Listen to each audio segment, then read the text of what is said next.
So I'll start a little bit. We're good? Oh, perfect, perfect. All right. So you'll tell through the presentations, I had a little fun putting this together. I wanted to incorporate the jungle theme. And I love the overlap of everything we've been hearing today. This is the first time I've been around this many like-minded individuals, so it's been influential, to say the least. And it's amazing to see various perspectives on a similar topic. And so my goal here is to go a little deeper, add value for you guys. And hopefully during the course of the rest of this retreat, you guys will utilize that value because I have a great deal of passion for helping others. So I'll share a little bit about my backstory. It's a bit of the credentials I've amassed so far. So a certified life success coach. It's where I met Mikey through the Jay Shetty School. I got my Reiki 1 practitioner certification, and I'm currently studying for my pro consciousness health coaching certification. And one of the faculty members that has put this together is Dr. Joe Dispenza. So I was so excited to be able to be in a school that gets even closer to somebody that I've learned so much from. How I got into this, we all have this backstory of how we get into spirituality or these higher truths. And I certainly was a big skeptic, and I came into it a bit of a thick skull. And it started from networking. And I think about it as networking up, as we're doing today, being around more and more successful people because the conversation is different. And so when I started doing that, I started talking to a business owner while I was still an employee delivering packages. And I didn't really think much of myself. And here is this successful person, multimillionaire, he's on the tail end, he's half retired now, and he was investing time into me. And I wasn't sure what he saw, yet I felt he was talking to me as an equal. He never looked down on me. And like most in the world, usually people don't see what's going on behind the mask, what you're dealing with. However, he did recommend a book, which I think is Liz, that you started reading, was A New Earth by Eckhart Tolle. Still today, one of my #1 most recommended books. And I started reading that book, and I saw a way out. Previously to that read, I harbored a lot of anger inside of me that I wasn't fond of. I had a severe trigger of anger that I just did not like how it made me look. I didn't like the lack of control that took over me. That stemmed back from a father that just wasn't around. So kind of living that stereotypical story of growing up poor, biracial family, father's not around, mom's side of the family, borderline accepts other cultures. So it was challenging for me internally. And as much as I developed, I've noticed how empathic I am. So sensing the judgment from my very own family was challenging for me. And then there was this mass confusion inside of me. And there was a point in time, like some of you have courageously shared, where I also didn't want to be here. And it got to the point where I would drink obsessively to quiet my mind because I just couldn't turn it off. And I discovered that alcohol would. And then one night I came home drunk from another night out, and I opened up the medicine cabinet and I found some prescription sleeping pills that were my mother's that were left there. She had since moved out the house. And so I took one of those, and well, that worked. And so the next night I took 2, and the next night I took 4, and the next night I took 8. And so it was getting to the point where, thankfully, the bottle emptied. I knew it was an issue, though, when I found myself a couple days later going online looking where I could find more. And even before, this was going back 7, 8 years, they still weren't that hard to find. And I knew that was going to be an issue because I knew what I was going to do when I got them. So I'm greatly passionate about the work I do because it didn't start as business. I never saw myself being a coach or helping people the way I do now. I was looking to alleviate myself. And when I got into reading A New Earth, Eckhart Tolle teaches 3 modalities, so a little bit of a spoiler. Teaches 3 modalities. And these are things I practice religiously. If you went into my small apartment at home, you would think I'm a little out there because there's writings all over my wall of certain things that I wanted to absorb into my subconscious. And so he teaches enjoyment, enthusiasm, and acceptance. And I was practicing those 3 modes when I was in a state of anger, road rage that some of us have talked about today. and I felt something move inside of me. Like just an energy that I could not explain moved. And I started to smile. And I thought, well, this is really weird. What is that? And then I started laughing. And it was at that moment I knew there was something more to this stuff that we're not being told. And again, this is my first experience being around so many like-minded people, so I get that. A lot of you already have a bit of this understanding, which is unusual for me. I became obsessed. And I started studying book after book after book after book after book to find out what was going on. Then I started taking courses in New York City that focus on ontology, which is the study of being, the study of reality itself. Werner Erhard developed this principle. Well, he's part of it. He's not the, if you go far enough back, he's not the originator, nor do I think anyone is at this point. And that was powerful. I started learning these surgical skills, as I said, like conscious surgery, to go into the mind. And I learned how important it is to be precise at where you're going to get things out, and that it can be done. And then you can uplift these triggers. And it's been a wonderful experience. Yeah, I saw something missing because I was in these courses and people would walk out and they didn't get the information. And I thought that was a disservice. They're paying for this course and they're not getting things that I know is deeply helpful and beneficial. And their motto was, well, you'll get what you get. And I didn't agree with that. And so I'm in these courses helping people understand this, and this is where I saw an ability to help people get these higher concepts and demystify them, make them practical. And I continue to work on that because it's not about how smart I am, it's about how well the audience can receive it. And after that, I started coaching, October 2020, which led me here today. And it's been a drastic shift. The person I was 10 years ago would nowhere near be able to handle the stage. Probably would have about a bucket of water already off of my face. And I don't know, borderline, maybe would have passed out. So that's a little bit of my backstory. And I'm happy to share more. I'm definitely someone who's a fan of deeper conversations. I actually find it difficult to have surface ones now, so I'll carry like question starters with me so I'm not too awkward. So that's a little bit of my backstory. My primary focus is on healing and raising awareness, which you've seen some of that previously. I'm really, really big on healing. I don't teach coping. I'm really big on helping people extract it. And that's not to say anything wrong with the latter. There's a lot of benefits of both sides. There's a lot of studies of success based on the pain that we're catapulted from. I'm here for those that want to alleviate what they're carrying, though. That's what I focus on. So my mission, healing and empowering people towards discovering their strongest, authentic expression of themselves while maintaining a clear and balanced state of mind, obtaining that peace, holding that vibration.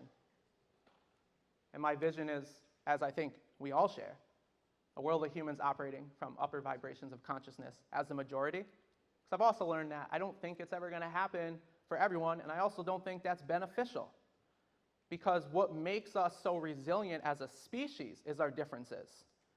See, what I teach is not going to help people in Ukraine. And I'm happy to admit that. There is a benefit to our defenses when we need to protect. When we're not in a state of survival, there is a benefit to thriving. Okay? So if you are in a dangerous environment, then don't listen to me. Most of us, though, are not, especially if we're from the States, we're truly not. So, getting a little deeper, mindfulness. We've heard a lot about this. It's being fully present. And in that presence, we have this perceived past, which is really a distorted memory. We start off when we're infants. This stuff even starts off being in the womb, the traumas we can incur. Because everything is energy. And what your mother is experiencing while carrying you has an effect. What she goes through has an effect. What doesn't heal gets passed on. Everyone gets older, and all of a sudden you start realizing, oh, I'm just like my parents. Yeah, because we come into this world as a possibility. We don't have an identity developed. This identity gets constructed heavily from our primary caregivers and who we're closest to. It's who we pick up on. It's how our prefrontal cortex develops our sense of self. And yes, there's some biology in there as well. And we're not restricted to just being that. So, one of the most important practices in the human repertoire, and is critical to understanding ourselves better, and others on a deeper level, in my opinion. So you have these dots here, which we can call high impact moments. Right? So we all have these high impact moments in our lives, or key experiences that shape us, that keep us in a cycle that we can't get out of.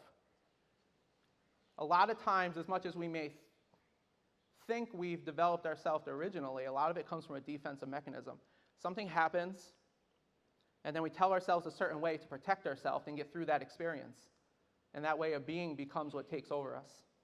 Oh, thank you. You could tell. I appreciate that. I thought I was going to have to go the whole way like this. Oh, man. Thank you.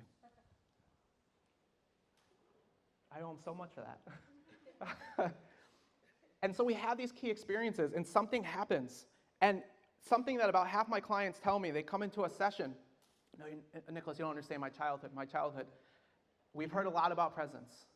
The brain does not sit back for 10 years and say, let me think about this childhood, and then I'm going to figure out what to do.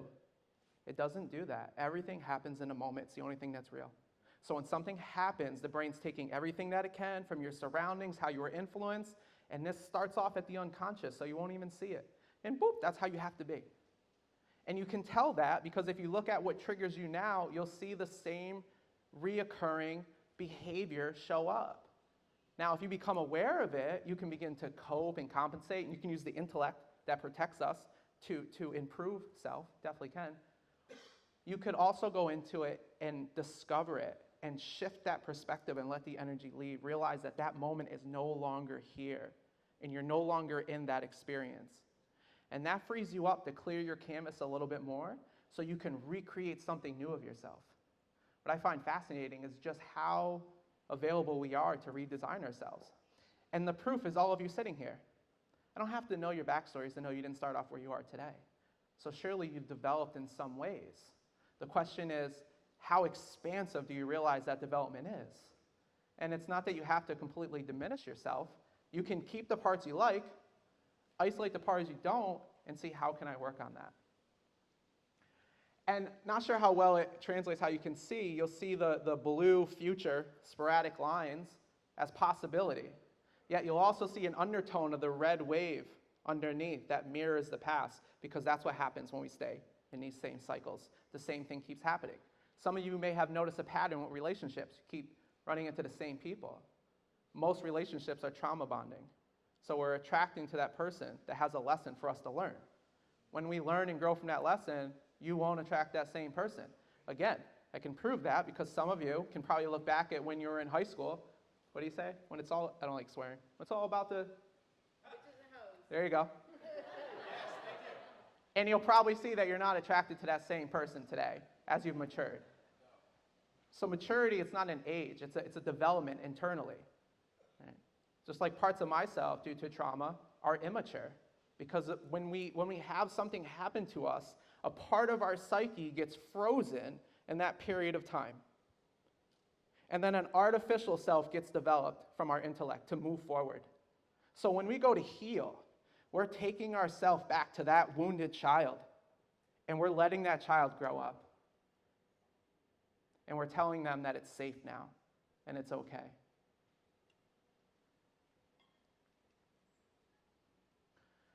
So we're going to do a little exercise. Some of what we've gone over, we're going to go a little deeper. So I encourage everyone to take it on. What I love about this exercise is you do not have to share what's going on in your mind at all.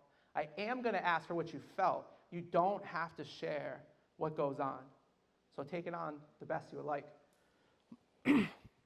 I would like for all of you to identify a subject matter, person, a thing, whatever it may be, and think a thought coming from a place of what we saw, that lower vibration: shame, anger, fear, or grief, the most common. Take a subject matter and think from shame, anger, fear, or grief.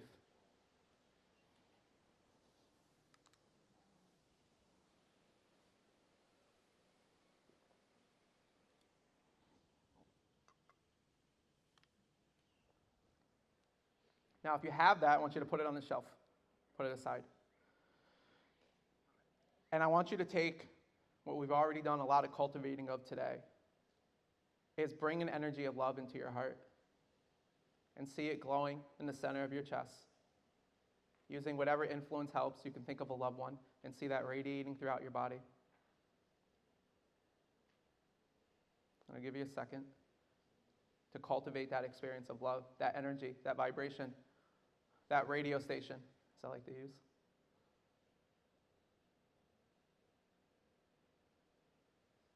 And now having that, I want you to think back to that same subject matter that you first thought of. And notice what you think and how you feel now.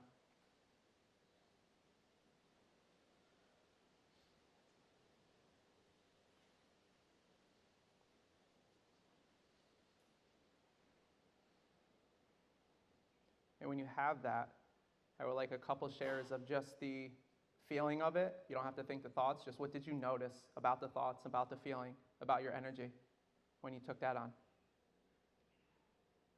Yes?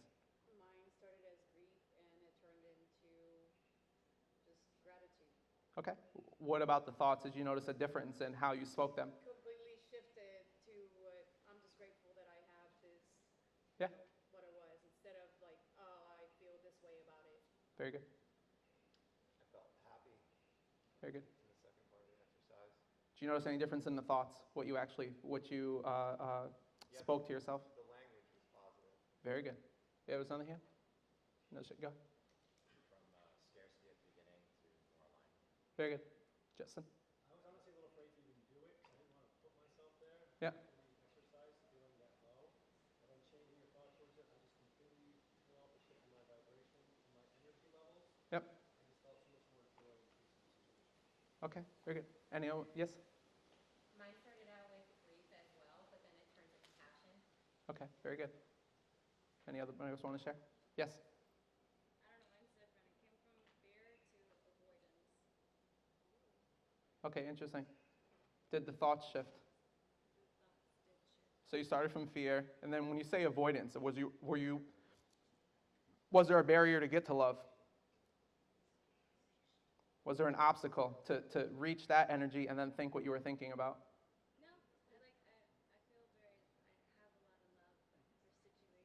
for a situation, and then it makes me. Yeah, so there's a barrier there, especially because of the word but. So I have a lot of love, but, so that shows that there's a misalignment. Right? So the word but constitutes an opposite. So if you were to say I have a lot of love, but I don't, would be a completion of using that word. When someone uses it offset, then I know something's there. So just a food for thought. We can, if you wanted to, dive into it later. So the point of this, you notice your thoughts changed, your feelings changed, the energy changed. Right? So this is what I call the 6 phases of human energy, something I put together through all the cultivating of these deep experiences I've had, working with other people, really getting a framework for how is it we show up into the world. And what you'll notice is what's most important, what starts off everything, our state of mind, our experience, consciousness, right, that we've seen before. And then we've noticed where a lot of you had grief, fear. Your way of thinking was altered by your state of mind, which then has an effect on your emotions, feelings, the meaning you make. Lisa R. Bennett wrote a great book, How Emotions Are Made. Gives a pretty deep understanding of how we create these emotions. A natural emotion, which some of you may have heard already, lasts about 90 seconds. Anything further than that, we are self-inducing. We're creating it within ourselves. We feed it like putting wood into a fire because the thoughts just keep going. The beauty of the human experience of being present is that we can have such a beautiful array of emotions. We can feel that fear, we can feel that anger, we can feel that grief. Yeah, it doesn't have to hold on to us. We can just feel it like a passing breeze. And then life, there's an increase of vibrance to it because you stay clear, in a way energetically transparent. You're feeling it, you're getting the experience, you're learning, you're experiencing, and then you let it go. And then from that as our way of being, so if we went out further in that exercise, the way you would be being towards that subject matter would be altered, and then ultimately how you show up. And how this affects us deeply with trauma is because all our trauma is stored on the lower mind. Which means when we come up with a way of thinking, when we get wounded or traumatized, is we have one of those lower thought ways of thinking in our opinions, which then has a deep emotion. The stronger our emotion we create a thought, the more it's anchored into our system, which is great with everything we've heard on practicing gratitude and all the positive stuff. It's not great when we're anchoring our wounds because it means so much and we tell ourselves something with so much meaning and we don't realize that we're drilling it in further. And then it creates a way of being. I have to be. It's not an option. We tell ourselves, I have to be something. And this becomes what dominates our personality for a lot of us. Any questions so far? No? Okay. So, processing. So you saw the map we had up. This is something I created because I wanted to show perspective. Again, trying to do my best to taking the science and the complexity and make it as simple and visual as possible. And it's purposely because when we move up, this egg shape, whatever it is, I just put an object there because that's the present moment. That's the subject matter that you looked at. And when you looked at it from here, down here, so we have shame, grief, apathy, guilt, fear, anger, desire, pride, right? And courage, I consider the bridge. When we look at it from here, we see it in a certain way, we think a certain way, we feel a certain way. And then when you lifted that up to love, which is right here, right? You were looking at the same thing. What did we do? We shift perspective. So if your triggers, like these cinder blocks here, and traumas are stored here, you have two options in your life. This hot air balloon is your consciousness, your mind. And you can keep putting in more energy, pulling the string, to keep it uplifted, to keep going higher, which can work. In my opinion, I think it's a little easier when you remove the weight and lift those up and you process. And then it floats much easier at these states of peace and enlightenment. And to demystify enlightenment, we can see it as objective observation. As we move up the map of consciousness, we're moving up towards conscious awareness, and we're lowering judgment. When we move down the map of consciousness, it's a higher judgment, lower awareness. We get into fight or flight, survival. We have a narrow perspective. Win, lose, do or die, me or you. The collectiveness, the unity of ourselves is only ever going to operate up here. As we said, we've heard many times, we are all one. We are all a drop of the ocean itself. And that ocean can represent whatever works for you. We are all that drop of the ocean. And if I were to take this cup of water, if this is me, that you can, if we want to make judgments, you can judge the glass I'm in. Yet when this body ceased to exist, and this water gets poured back into the ocean, I would challenge anyone to go in there and find me again. Huh. Easier to say, though, harder to practice. Because we can have core beliefs that block that kind of experience. And it also gets heavy to feel this deep connection with everyone, in my opinion. It's like, you know, the first big awakening I had was like the weight of the world, and I had this answer, and I was going to wake everyone up and save everyone, and it just doesn't. I think a lot of us go through that when we have those kind of awakenings. It just doesn't work that way. And again, it doesn't have to. It is here, though, for those that want to utilize it. And, you know, Joe Dispenza talks a lot about this. It's the heart. It is love that transmutes and processes lower energy, lower vibration to higher vibration. We've been saying this for a long time now. I think it started in the 70s. Love wins. It's everything. There's a lot of talk about brain-heart coherence, being in sync with ourselves. It's all love. Prime example. Parents tend to tolerate more from their children because they love them, right? That's your baby boy. Same for my mother. I can do no wrong. Well, maybe, no, I think I've been pretty good. And I'm so grateful for her because through this growth, not everyone accepts it. And since doing this, she was resistant. She actually gave me a little bit of a scolding. And I stood my ground because I realized how much we were both hurting. Not only did I see myself more human, I saw her as a human, outside of just being my mother. And what a struggle it must have been to raise a child at 18 years old without having much support around in a world that wasn't really accepting of that at the time, with a family that wasn't accepting of that. She was hurt. And through this work, if nothing else, I got a richness of connection with my mother that I just didn't even know I was missing. And to have her now respond back to me and see what this work does and how she can benefit from it has just been magical. And for her to accept me for who, because I am not the person today. Like, I'm still getting used to this person I am today. Because it's not just a new year, new me. It's literally, I've never been this person before. And she still accepts me for that. And that means a lot because a lot of my family does not relate to me on who I am today. They much prefer the more entertaining version of who I once was. I was not a healthy guy. So we're going to go into another meditation for you guys, and something that I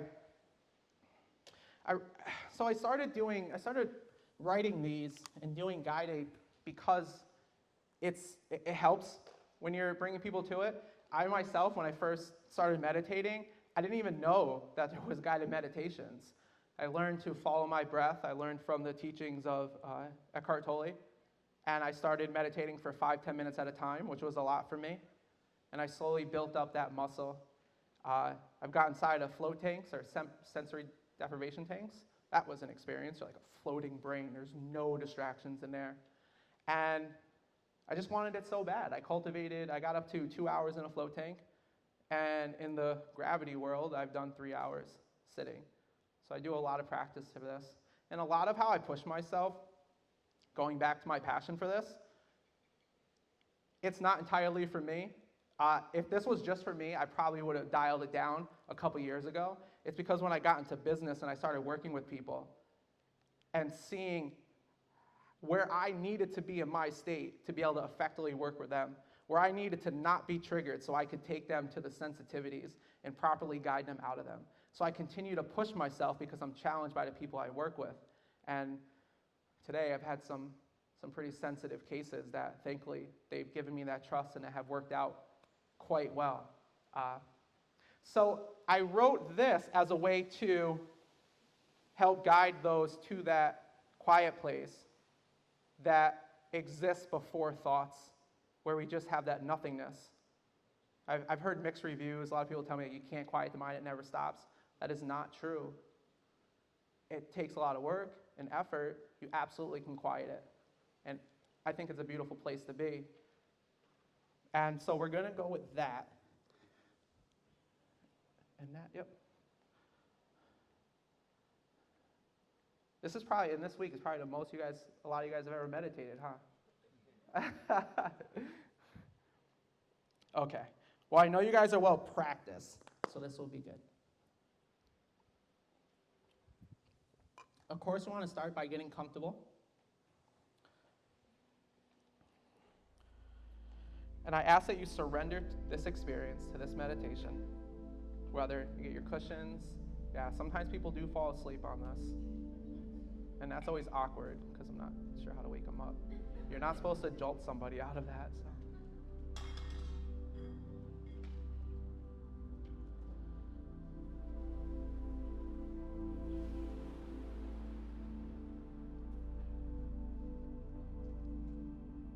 You're all good. You're all good. That's what we're here for. And I ask that you take a slow, deep breath to the top of your breath with a brief hold. And release slowly to your bottom, expelling all the air from your lungs. Again, taking a deep breath in with a brief hold at the top. Then slowly releasing all the air from your lungs. Noticing you may have been able to take in more air the second time. For our next breath, take it in about 80%. with a brief hold, then take the rest of your breath and slowly release.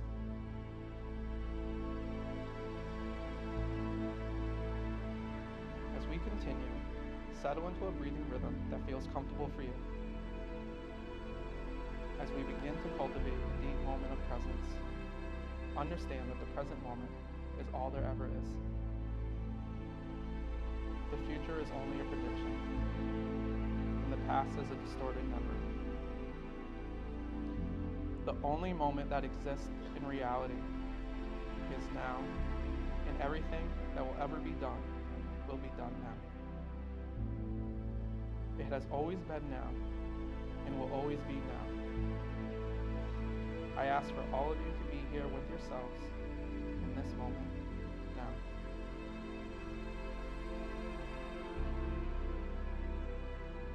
We are not our thoughts, we are the awareness of our thoughts. And for the duration of this meditation, my challenge is for you to draw your focus on the you that is aware and become the observer, not the subject. Thoughts are like clouds in the sky, or a picture on a canvas. And our authentic self is the observer of the clouds, not the clouds themselves. We are the artists painting the picture, not the picture itself. We are the observer of our thoughts. If you find yourself stuck in your thoughts, ask yourself, who is looking at these thoughts? Let them go and bring your awareness inward to the space that exists before thoughts are formed.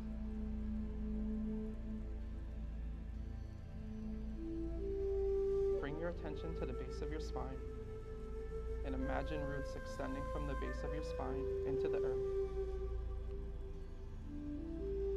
Imagine these roots going down as deep as possible, all the way to the core of the earth if you can. Notice your root structure as it makes its way deep into the earth. Notice how it connects to your bloodline and feeling their energy flowing into you. Deeper still, notice how it connects to all those around you. Deeper still, at the core, notice how your root structure connects to all humans. At this depth, we are at the epicenter of creation, and we are all one. Visualize this energy as light, or feel this light energy rising from the core through your root system into your body through the base of your spine. You may feel warmth as it enters your body.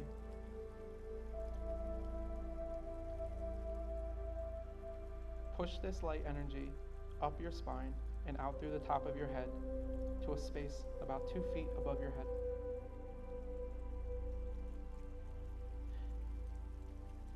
As this energy gathers above you, slowly and gently, let it flow down over your body like a fountain.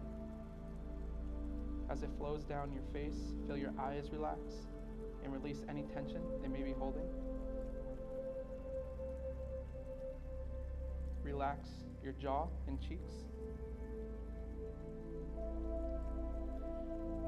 Follow the relaxing energy as it flows into and relaxes your shoulders, flowing into your muscles and tendons, relaxing your arms and hands, while releasing any tension they may be holding. Down your chest and your back, this energy goes, releasing tension in every vertebra, one by one, simultaneously relaxing your chest and your stomach. Flowing down your legs and thighs and out through your feet. We are now completely interconnected in union with ourselves and all those around us. Feel the synergy of our energies, matching like instruments playing the same note. In this space, we are love. love is us. Repeat these affirmations to yourself. I am worthy of love.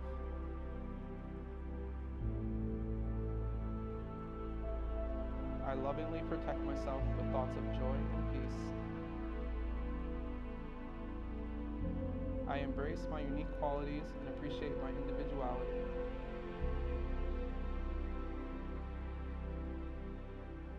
I am worth happiness and success in all areas of my life.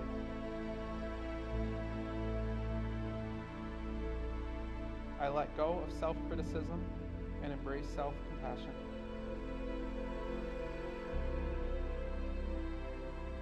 I am resilient and capable of overcoming challenges.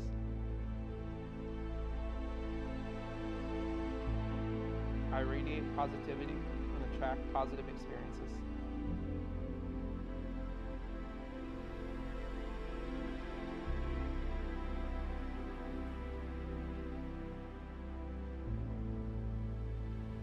When you feel comfortable, slowly bring your awareness back to your physical surroundings, wiggling your fingers and toes, gently stretching your body. And when you're ready, open your eyes.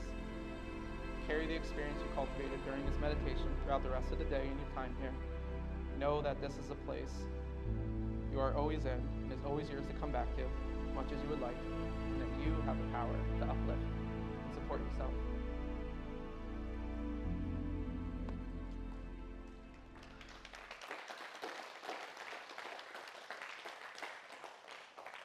Thank you. One thing you'll notice, because I'm sure there'll be many more meditations, if you're not used to meditating, or you're curious how the perception of the now works, notice how much time you don't notice that goes by when you get into deeper and deeper meditations. So that one was about 10 minutes. We've done some longer ones. Notice that, because the perception of time changes when you're in the present moment. And that meditation that we do, it's cultivating an energy. And just because we end the meditation doesn't mean the energy has to leave us. Then we get into the talk of a walking meditation. Meditation does not have to be just a sit-still process. You get to where you are, and then you walk with it. And then you notice when it leaves, when it comes back, and then you shorten that gap little by little by little. So it's not about doing it quote-unquote right. It's about noticing the gap when you notice it, and then the recovery time. And then over time, you shorten the recovery time. Just like emotional intelligence, you get mad, maybe you're mad for a week. You shorten the recovery time to a day. Or entrepreneurs really can't afford to be mad long, shorten it to maybe an hour. Right? So as we wrap up, again, I realize that this could be triggering, and I will make that disclaimer because it is a sensitive book, and I was surprised on the details it gave. However, if you do want to look deeper into that, The Body That Keeps the Score, it's a great book on trauma and just how we hold it in our system. And one of the greatest lines I got, which is interesting because it was out of all the deep intellectual stuff I read, it's the most practical phrase. Communicating fully is the opposite of being traumatized. There's so much to tell in just how we communicate. We give ourselves away because we're always coming from one of those states. The more you begin to calibrate those vibrations, the more you can notice where people are coming from. And every word matters.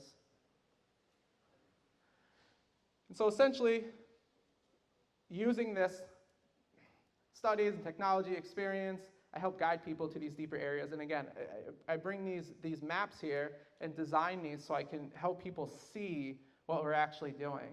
And a lot of stuff gets stored in our unconscious here. And the tricky part about that is you can't see it. It's like the basement with no lights that you can't go into. Yet it has a really big effect on ourselves in the conscious world. It's there. It affects us. It's essentially repression. When we repress down, it goes into our unconscious. And at times, we need to. It's a defense mechanism because it's too much for us to handle at that time. What I've noticed through my own experience in working with clients, as we develop the tools and we clear the space in our conscious mind, we make room and we build up trust and confidence in ourselves to get to the deeper stuff. And the deeper stuff starts bringing itself up. So practical takeaways.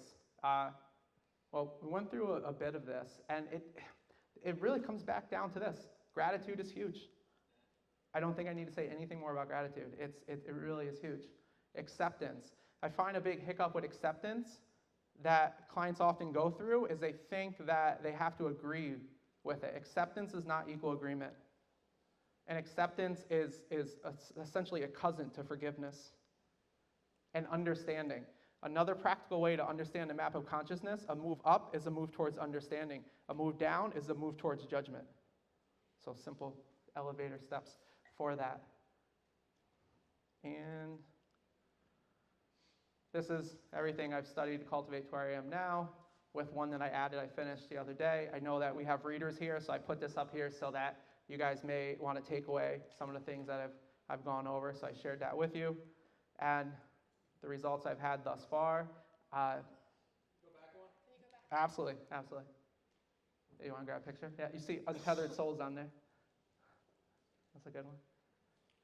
So many good ones there. Yeah, and I'd be happy. I can give you a good, if you guys want to talk to me later, a background on a lot of these. They stay pretty imprinted.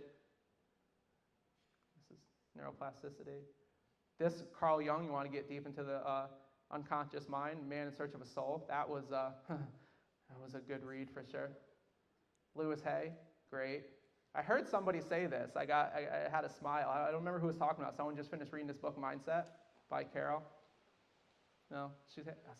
Was it? Yeah. So I love it. I hear a lot of people that have read or have had these on their books there. So really good. This one, The Myth of Normal, really good book. And it was published, I think, just like 2 years ago, so current. I've built myself off of results. As I was sharing earlier, I think it was Aaron I was talking to, one of the things I'm getting value out of here is being around more business-minded people. I'm not the biggest business mind. I just have a passion for the craft, and I think I'm really good at what I do. And the business side is where my weak spot is. So I love being around those that have more of that business focus. Being in your presence has helped me a lot, so thank you for that, and I look forward to more of what you guys have to offer. My contact info, QR code takes to the website, nice picture of me. And that's, yeah, absolutely. Oh, my apologies. Yeah.